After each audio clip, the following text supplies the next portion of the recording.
right, guys. Before I get into the real video, which is right after this, I just heard on the radio, they interviewed Jerry Jones this morning. I just heard that Tony Romo should and will be inducted to the Dallas Cowboy Ring of Honor.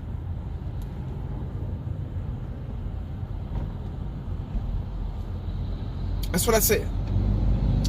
Jerry Jones. There's audio. If you want to look it up, there's audio on it. So y'all won't think, oh, he's clickbaiting. He's, oh, God. There's audio on it. So look it up. I'm telling you. I wish I could have caught it so I would have recorded it for you. But I just missed it. Jerry Jones said Tony Romo is going to be in the Dallas Cowboy. Should be. Should and will. He used the word. He used those two words. Should and will be in the Dallas Cowboys. Now the interviewer, I don't know who it was that was asking him the questions. He said so because at first Jerry Jones said he should be in there after all the contributions he's made to this team and everything he's done for the Dallas Cowboys with his career and a whole 9 yards. He said he should be in the NFL, the Dallas Cowboy Ring of Honor. And the interviewer says, so Jerry, you're saying that Tony Romo will be in the Dallas Cowboy Ring of Honor? Yes, he will. Wow. Let me know what y'all think about that. I'm not gonna say anything. I'm gonna let y'all say it for me. I'm not gonna say anything because I don't want to I'm just not gonna say nothing. I'm gonna let y'all do it. Stay tuned. The league-wide Hall of Fame, but he was our Hall of Famer. There was an era called the Tony Romo era. If we're talking about the Jerry Jones Cowboys, absolutely he deserves to be in the Ring of Honor. If we're talking about the Dallas Cowboys and what they're supposed to stand for, it doesn't mesh.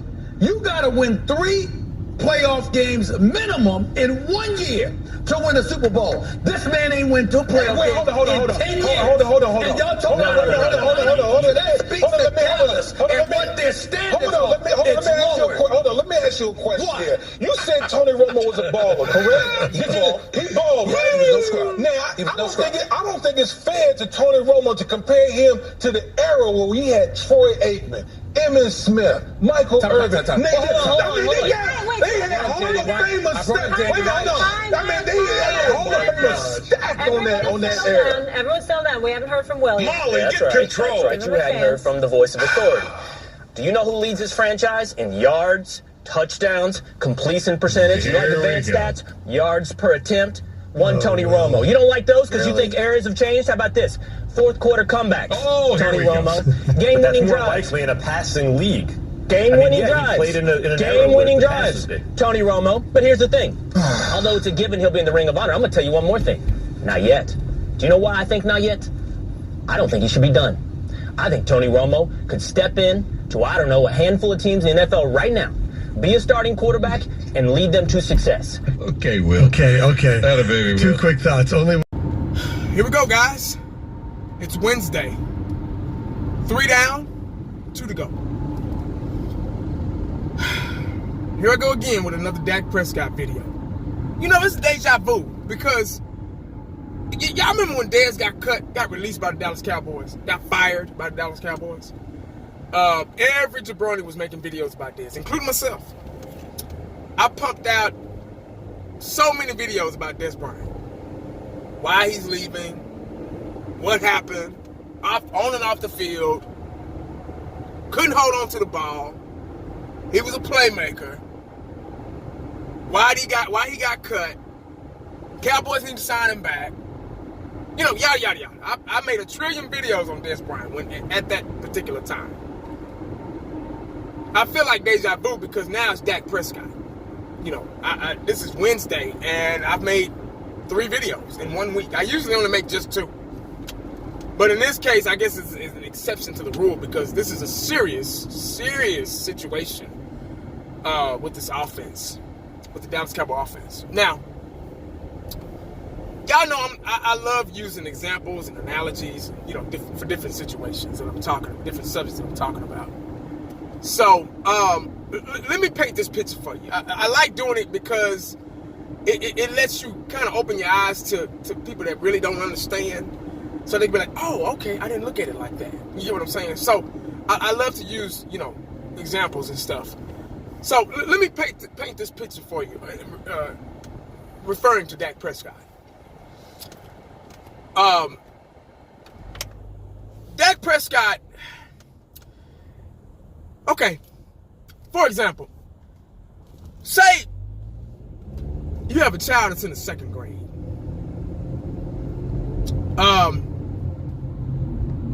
You don't want to count kindergarten, really, because we're going to say kindergarten was his college year. Dak Prescott was pretty good. He was okay in college. He was pretty good in college. 1st grade, A student. Man. Had all the pieces in line for him. Had the best offensive line. Had wide receivers. Had Jason Witten. Had a running game. Oh, my God. Coaching. A lot of people weren't familiar with the coaching on the offense side of the ball. Defense was but offense made up for it. Romo got hurt, but Romo was on the sideline, coaching him, mentoring him, being a good positive role model, good positive example, which all quarterbacks need. On the sideline. Can't ask for nothing better. He never got touched. He barely had to run. When he did, he got positive yards. 2016 was a beautiful season for Dak Prescott. His 1st grade year in elementary was good. Now, his 2nd grade year, not so good as the 1st year.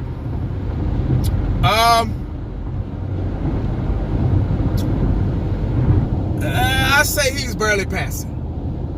C student. Missing some of the pieces of the puzzle. Zeke. Suspensions. Injuries. Sean Lee. Tyron Smith. Y'all know the story. I ain't got to go through all that. Now, he's into his 3rd year. 3rd grade year.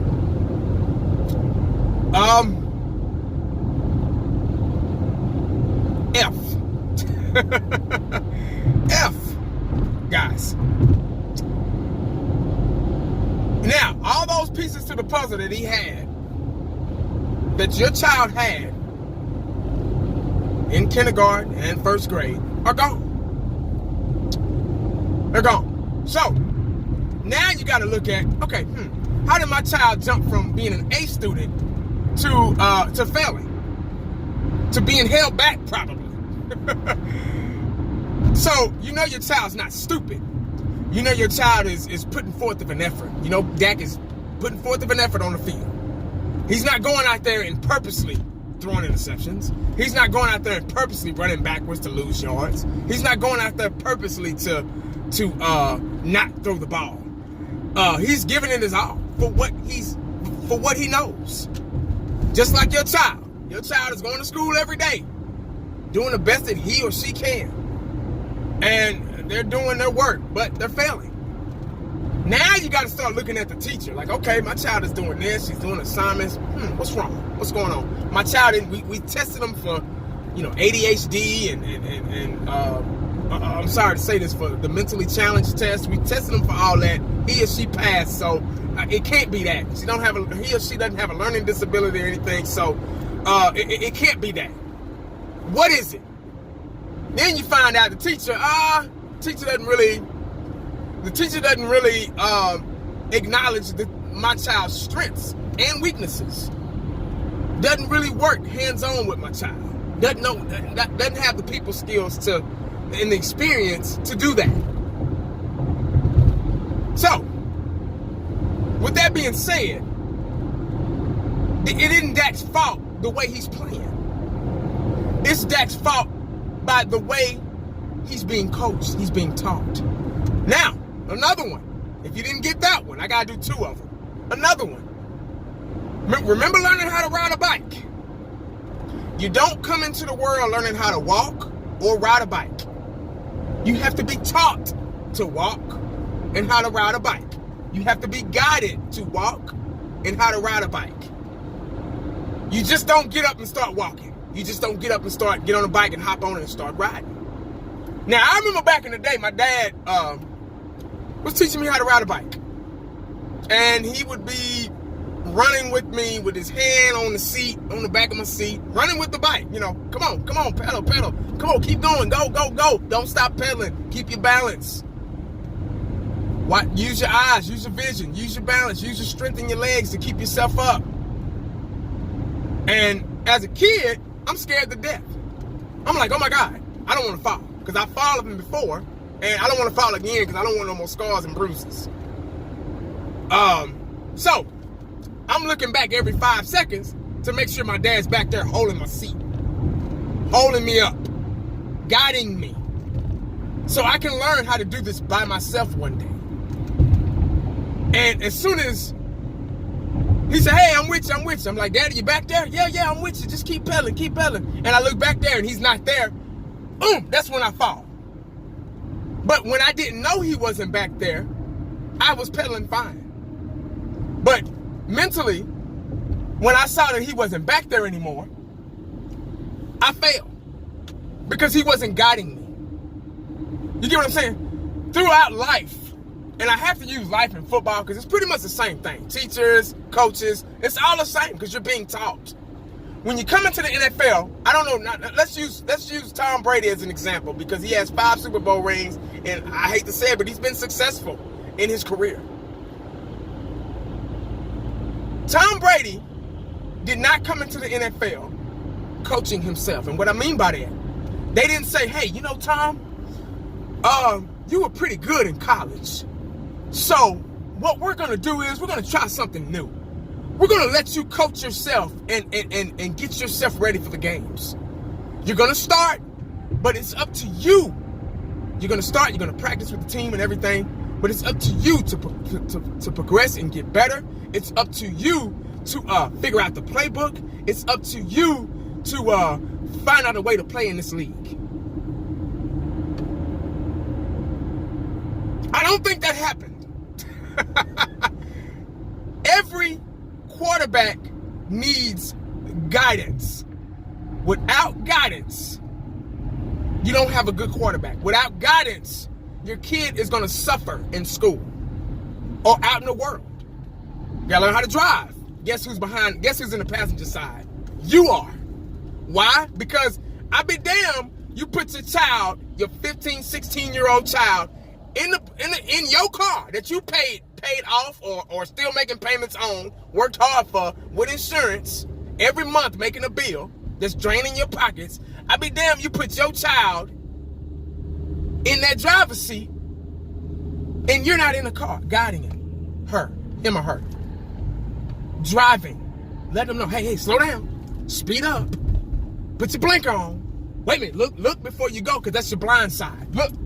Don't let the mirrors will lie to you. Watch out. Pull over. Get off. Get on. Speed up. You're guiding them. If you put your child in the car with no guidance, guess what's gonna happen? Take a wild guess. So for everybody that's blaming Dak for the loss, for the losing, for his performance, you gotta think outside the box. You gotta stop being one-track minded. You got to think outside. You got to be like, okay, there's a problem. Just like kids in school. Okay, when a child does something in school, if you send your child to school and they get into an altercation, they get into a fight with somebody, guess who they going to call? They're going to call you. Because you're the parent. What's going on, Mr. and Mrs. So-and-so? Your daughter or son just got into a fight today. What happened? Is anything going on at home? That is why Dak is struggling. Now, Mark Holmes came out with a video earlier today. I watched it. Made a very good point. I'm glad he showed that footage of Kellen Moore and Dak on the sideline.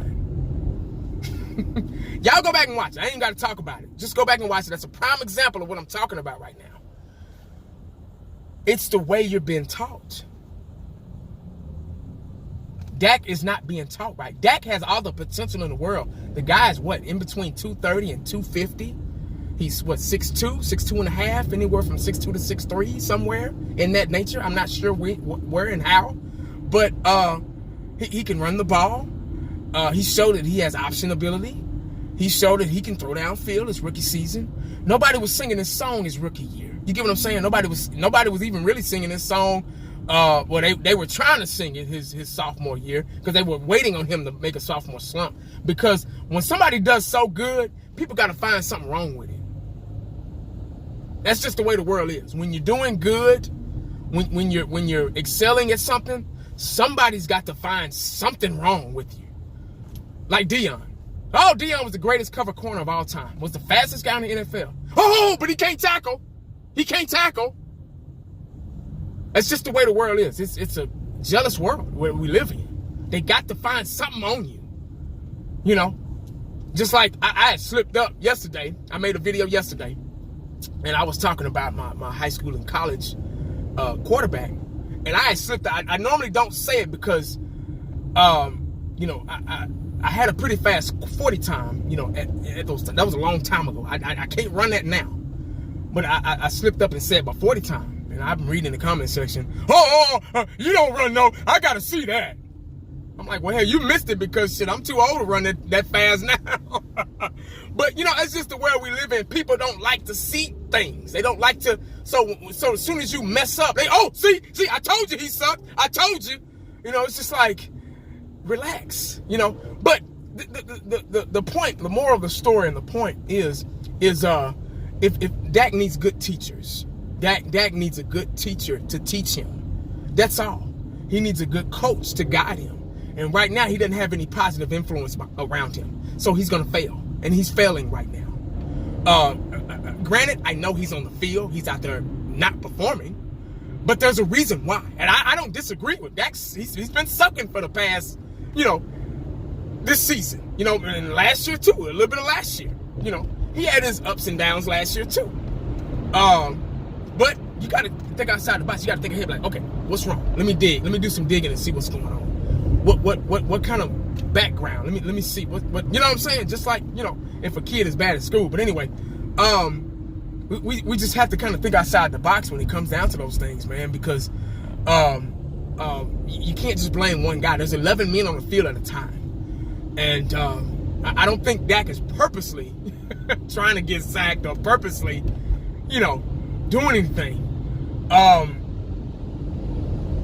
It's one of those things where we just kind of, and the last thing that I'm gonna say,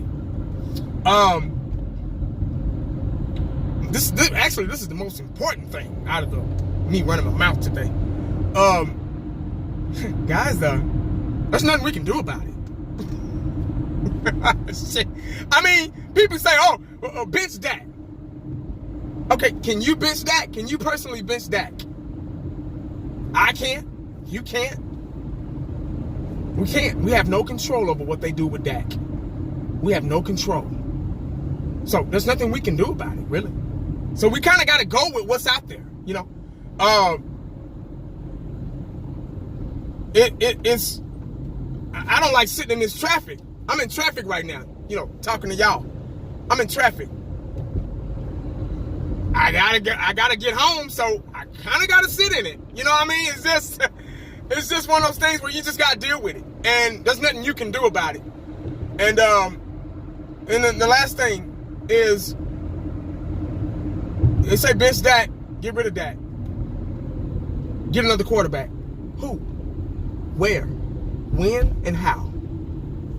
You want Cooper Rush to get his head torn off too?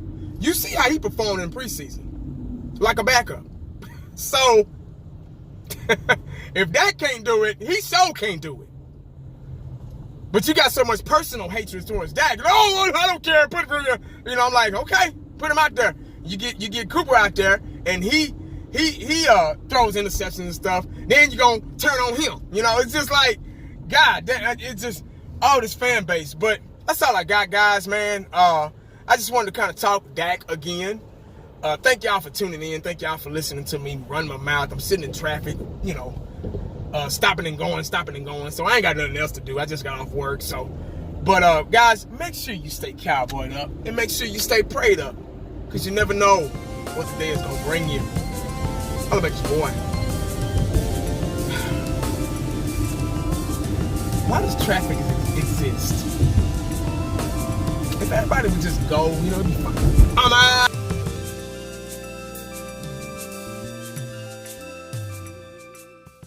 And the only thing else I got to say is,